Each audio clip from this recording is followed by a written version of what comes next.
The year is 1994, and the dynamic duo is back at it again. George Lucas and Steven Spielberg apparently want to make another Indiana Jones movie. So we are going to pitch it. Cue the intro.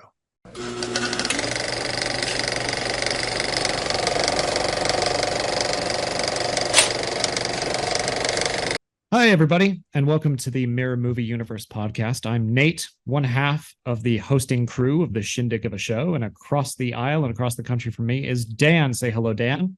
Hey, everybody. Thank you for sticking with us for another indie episode. Very cool. Yeah, this is a special indie episode because when we get to the end of a franchise, and we got to the end of the only 3 Indiana Jones movies that exist, we do a pitch episode where instead of fixing the existing franchise, we work on pitching our own idea for a follow-on, or maybe one that happened in the middle. But I think we both got follow-ons today. Dan, I have not heard your idea for a follow-on Indiana Jones movie, but if you had to follow up the perfect ride off into the sunset ending of Last Crusade, God bless, what would you do to walk me through your pitch for an Indiana Jones film, Dan? All right, here we go. Mine is called Indiana Jones and the Ashes of Time. Okay. Ashes of Time. So we open. Wait a sec. Wait a second. Just 1 second. I'd like to point out for the audience that Dan has not seen the most recent, like the actual 5th Indiana Jones movie. So correct. We're gonna see how similar it is. All right. It'll be very different. I can almost guarantee it. Okay, let's go.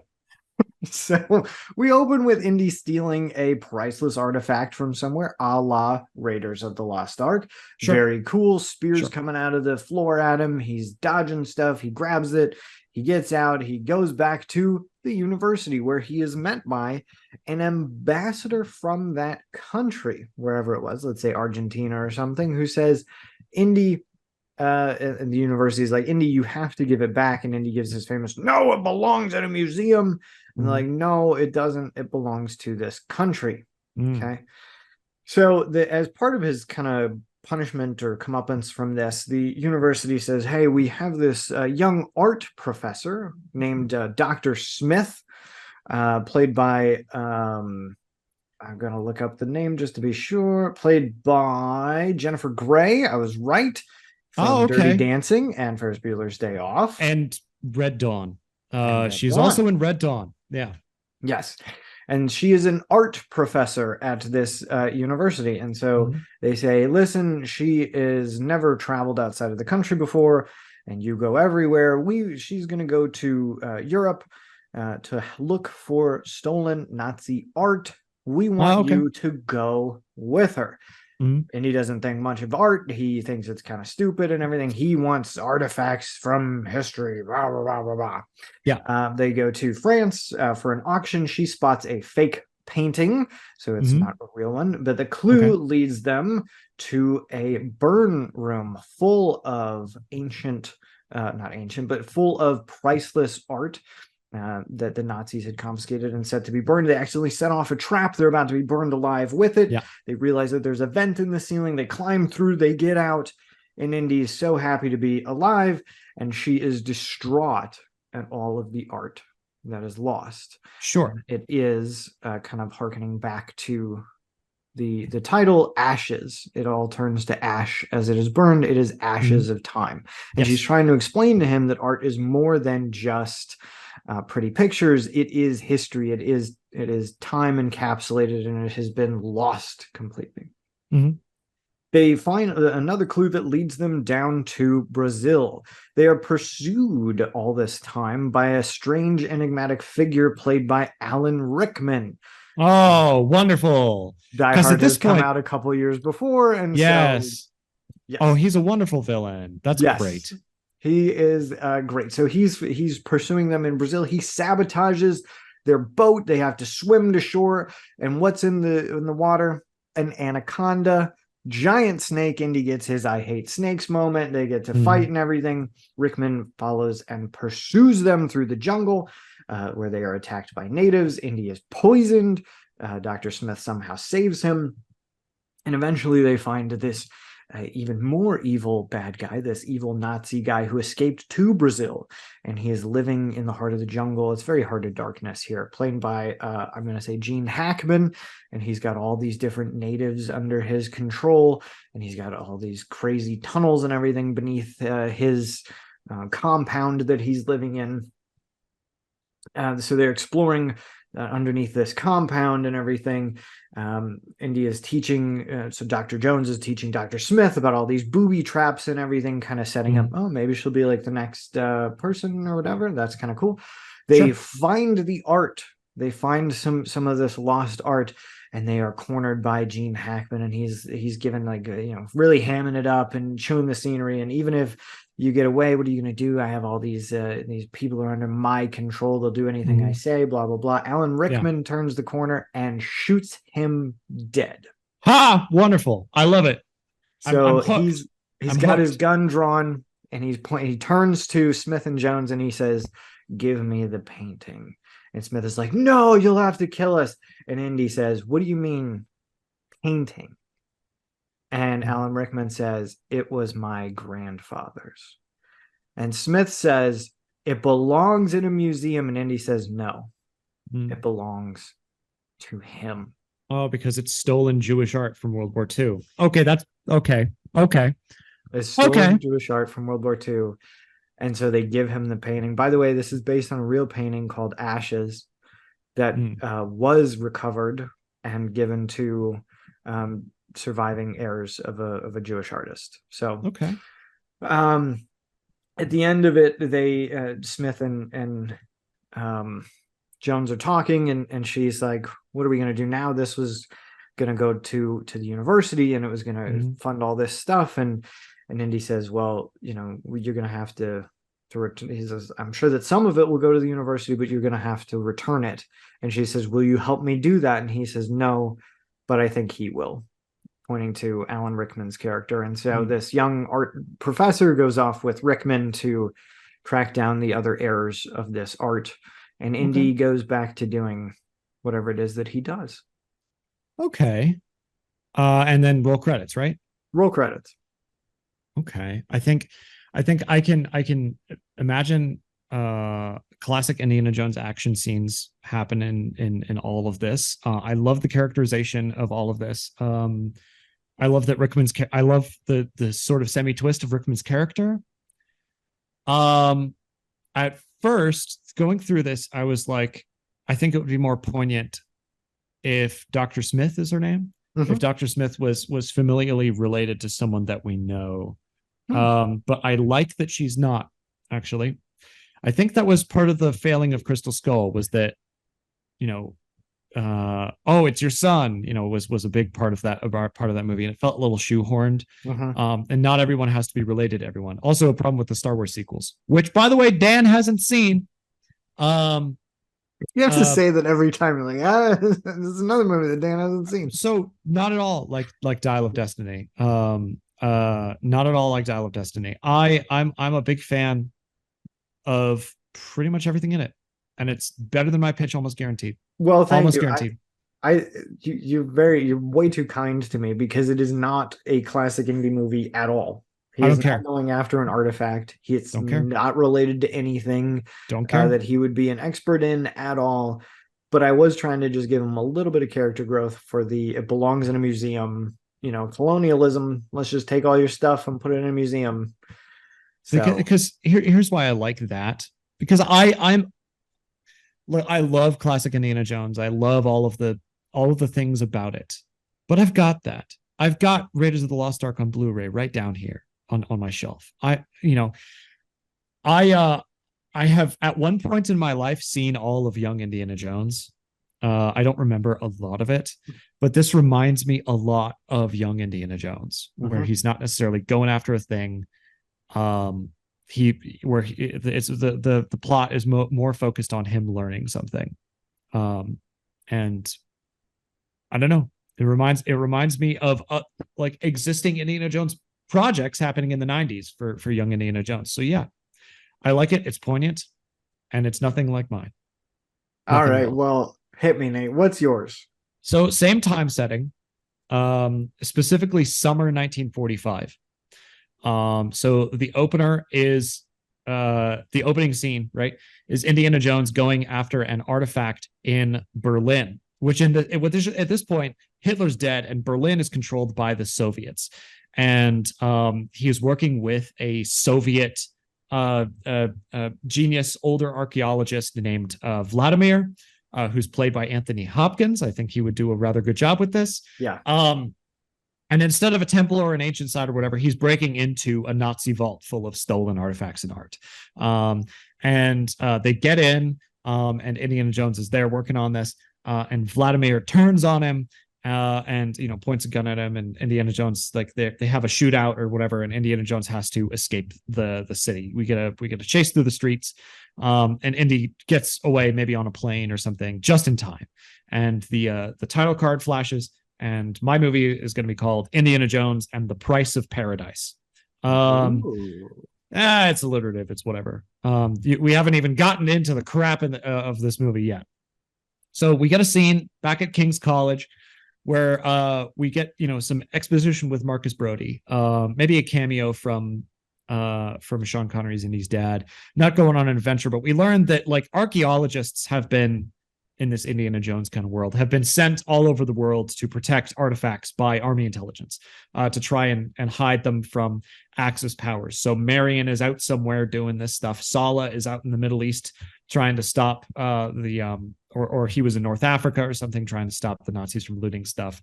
Very much like the Monuments Men, which is what your pitch reminded me of. I don't know if you've ever seen that film. Yes, I have. Yeah.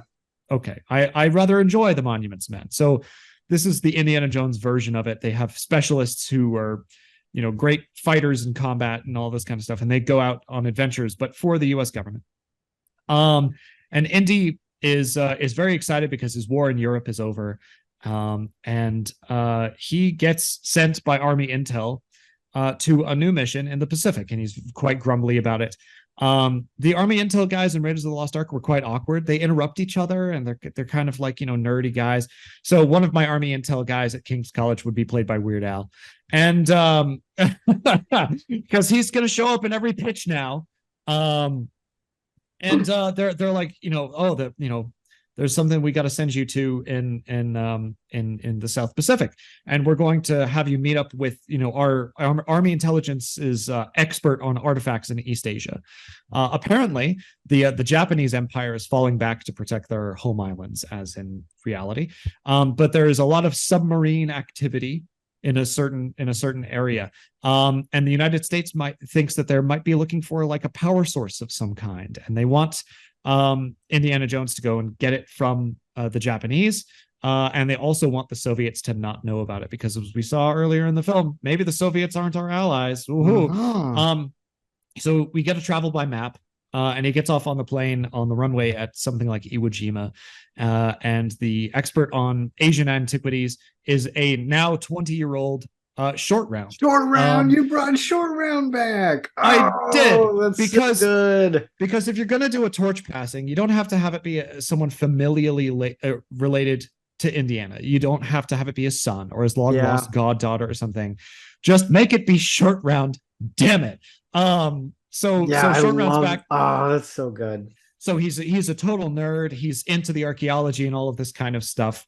And they have a moment to catch up. They board an American submarine out to the coordinates in question. And they go down to the ocean floor, and Indiana and Short Round, they solve some puzzles to get them into an air pocket underneath the ocean floor. They surface, and they soon discover that what the Japanese were searching for is in fact Atlantis. I'm going very much for the vibe from the 2001 animated film by Disney. I get that totally. Which is an air bubble. Let's forget that Atlantis is in the Pacific right now, but give me some creative liberty here. Sure. So they surface in on this, kind of like dock area in this ancient city, which is all done up in marble and stone. Looks very cool. There is an abandoned Japanese submarine, so they have already gotten in here, and so they're there somewhere. Indy and Short Round disembark from the American submarine. All of the Americans stay on the submarine to hold down the fort, and they they go into the city up this sort of Acropolis hill kind of thing. They're ambushed by some Japanese soldiers. You have a cool fight sequence. Short Round's holding his own. It's all very cool. They get to like a throne room, and Indiana discovers a sort of glowing power source, a smooth sphere of metal that has a slight tinge of glowing blue to it. And Short Round, who's a total nerd by this point, correctly deduces that it is a ball of plutonium, and that it is nuclear in nature, and that the Atlanteans had discovered this nuclear stuff. Nuclear physics is not well known at this time, but Short Round's, I'm going to make him a super nerd or whatever. So that he's, you know, all up on the latest, you know, stuff that Oppenheimer and Feynman are doing and all this, and Niels Bohr and Heisenberg in Europe and all this kind of stuff. I'm a nerd, can you tell? Anyway, so the Soviets show up. Their submarine surfaces in this thing, and they're friendly with the Americans, and they give each other cigarettes, and it's all very nice. But the music in John Williams is like da da da da da, because it's not, you know, it's obviously just a ruse. Short Round is like, oh, look, it's our allies. And Indiana is like, oh, no, they're not. And he pulls them off to the side, and they hide in like a crevice or something. While Vladimir, from the opening of the film, walks in with a bunch of Soviet soldiers and Marion Ravenwood, because she is there too with the Soviets. She is like Lend-Lease, you know, loaned as an expert to the USSR for their efforts of protecting things from the United States by Army Intel. Indy and Short Round are caught, maybe with a little bit of comedy. They're arguing over the best place to hide, and, you know, they hear him or something. So he has a meet cute with Marion again when they're brought into the fold. You know, we have some diffusion of tension. They're still prisoners though. Short Round, you know, when the Soviets pick up the power source, you know, realizes that the population of the city, Atlantis, is abandoned. They all died of radiation poisoning. And he freaks out and tells the Soviets this, and in the panic, he and Marion and Indy all escape. We get like a chase sequence through ancient Atlantis, but the Soviets are now in possession of the power source, the plutonium. Our heroes have to stop the Soviets from transporting it to their sub. They try and fail in an action sequence to get it back, and the Soviets start loading it up. Marion and Indy have a moment to reconcile and talk about the places they've been during the war and how they were apart. And he's kind of like, you know, he doesn't want to see, you know, be so obvious that he's very happy to see her again, and likewise from her, and it's kind of like a meet cute kind of thing. They get back to the submarines, and the Soviets are loading their thing up, and they torpedo the American sub, and it sinks. The explosion causes the whole place to start collapsing. And Indy and Short Round and Marion find the remainder of the crew from the Japanese sub that was abandoned and had been there for a little while, and they convince them to go after the Soviets because the place is collapsing. Both of the subs surface on the surface of the Pacific, and they have like a broadside battle of like almost like a Pirates of the Caribbean, like shooting at each other and all this kind of stuff.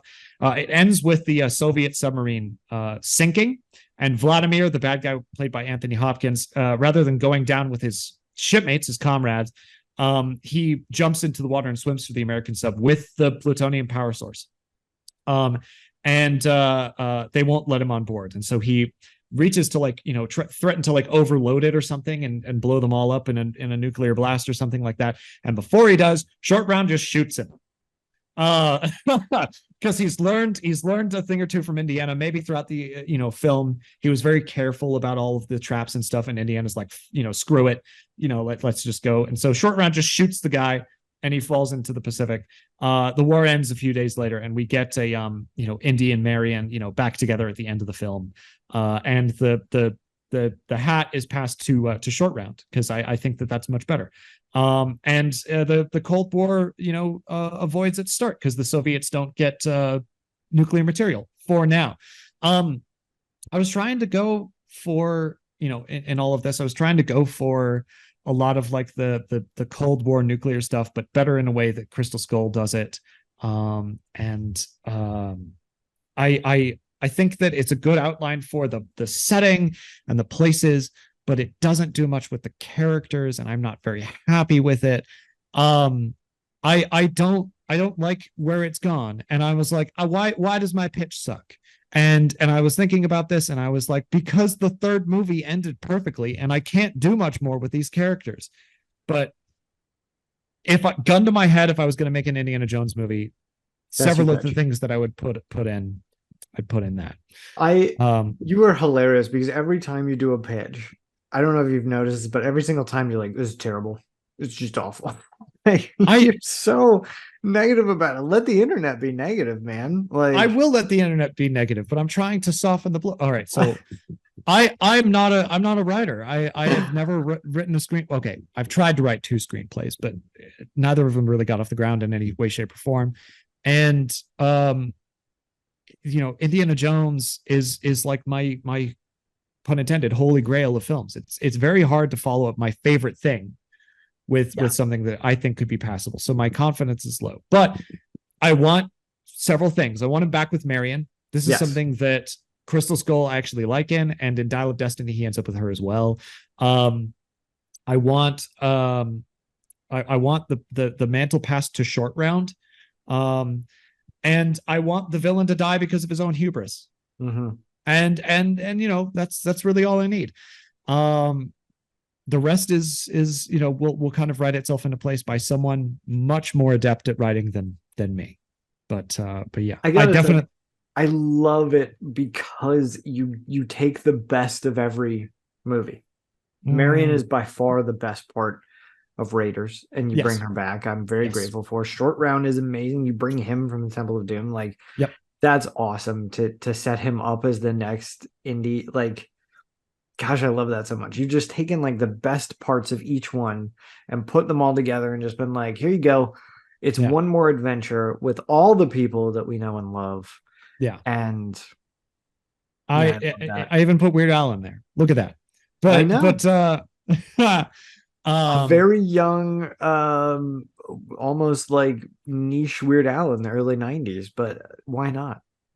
But everything that yours has, I could use more of, because I don't know how best to put in characterization here, because all of the characterization that can be done to this character, I thought could have been done or was in the first 3 movies. And that's a part where Crystal Skull hurts.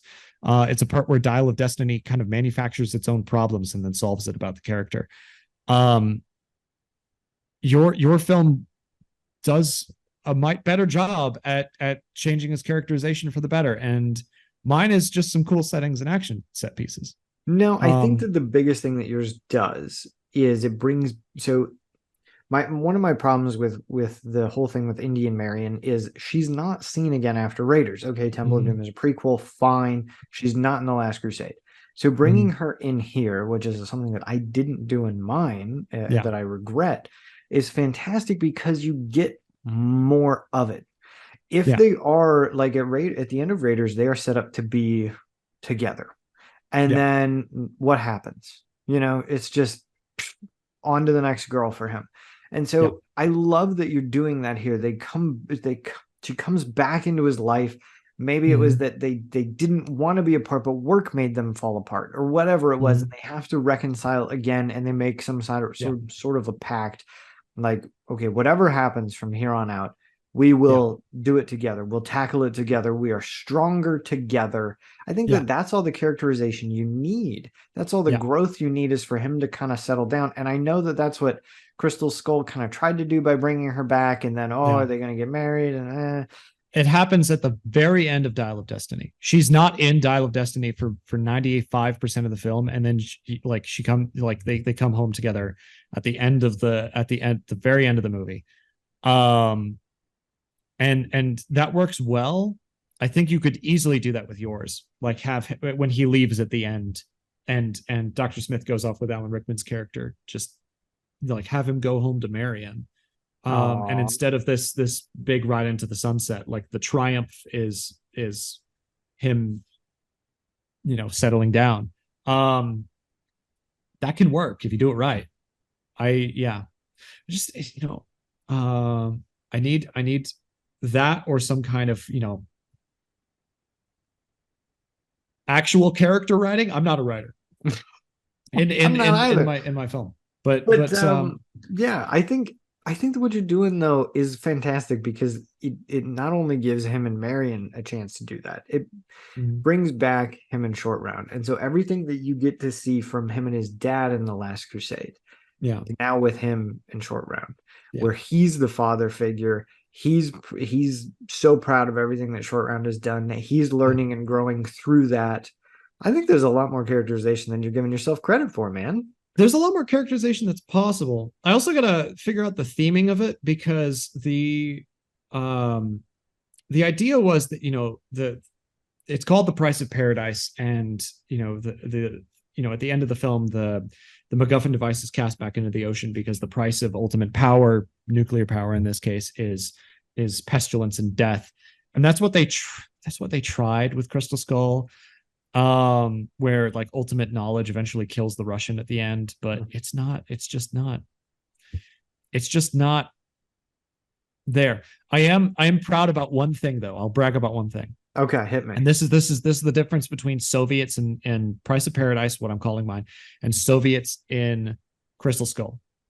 At the beginning of Crystal Skull, which takes place in the 50s, Soviets are already bad guys. And so they get taken out of a trunk of a car at the beginning, and Indiana Jones like almost mugs into the camera, and he's like, "Oh, Russians," and you're like, "Oh, neat, cool." Same thing happens in Blues Brothers 2000. They're Illinois Russians instead of Illinois Nazis. It just doesn't work. They don't work as a one-to-one swap. But if you have them be allies at the beginning and then turn on them in the opening sequence, you have the added benefit of them having betrayed him. Yes. It's not like, you know, that like as a character. And so, you know, that works a little bit better. But yeah, I want to see both of these movies. Audience, me too. Which one do you which one do you want to see? Do you want to see Price of Paradise or Ashes of Time? Sound off in the doobly-doo in the comments.